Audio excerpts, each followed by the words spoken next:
Hindi na mapakali itong si Ayla. Desperada na kasi siya sa mga nangyayari at gusto na nga niyang lapitan ang kanyang kalaban. Isang napakamaling hakbang ang kanyang ginawa sapagkat humingi siya ng tulong sa mga kalaban niya sa kaso. Dito nga ay magugulat itong si Era at itong si Franco kung saan biglang darating itong si Ayla. Agad ay tatanungin siya kung anong ginagawa niya at bakit siya naroroon. Konsensya na kasi itong si Ayla at gusto na niyang umamin sa katotohanan.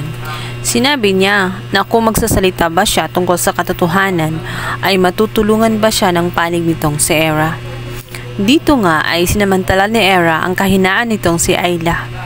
Isang mali na gawain kung saan sinabi niya at sinalaysay niya ang nangyari dito sa kanyang kalaban na abogado na ito ngang si Era. Sinabi niya, inamin niya ang katotohanan na talagang mayroong nangyayari at talagang mayroong namamagitan sa kanila ni Samson. Bagay na hindi niya dapat ginawa. Dahil sa ginawa niya yun ay lalong madidiin. Hindi niya matutulungan itong si Samson. Ngunit madidiin niya sa kasalanan at posible pa ngang makulong si Samson dahil makakasuhan at papapatunayan na meron ngang namamagitan sa kanila. Pasok nga ito sa kaso na concubinage. Agad-agad naman ay kakausapin nitong si Lilith, itong kanyang kapatid na si Era, itong kanyang half-sister. Sinabi niya rito na mali ang kanyang ginawa kung saan sinamantala niya itong si Ayla kung saan mahina at nasa emosyon na hindi maganda. Dapat ay hindi niya nilamangan ang ibang panig at dapat naging professional siya. Alam na alam ni Ira na kalaban niya itong si Ayla.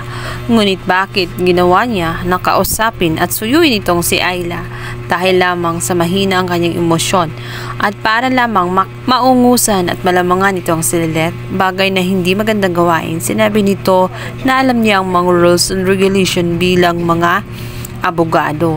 Hindi niya dapat ginawa niya yun. Subalit wala ngang pakailam itong si Era, lalong-lalo na at nakita niya kung gaano kagaling itong si Lilith at sa pagkakataong yun, makakalamang siya lalo't makakakuha siya ng mga impormasyon na magagamit niya sa kaso na siyang magiging dahilan kung bakit maipanalo nga niya ang kaso niya kung papayagan naman itong si Lilith.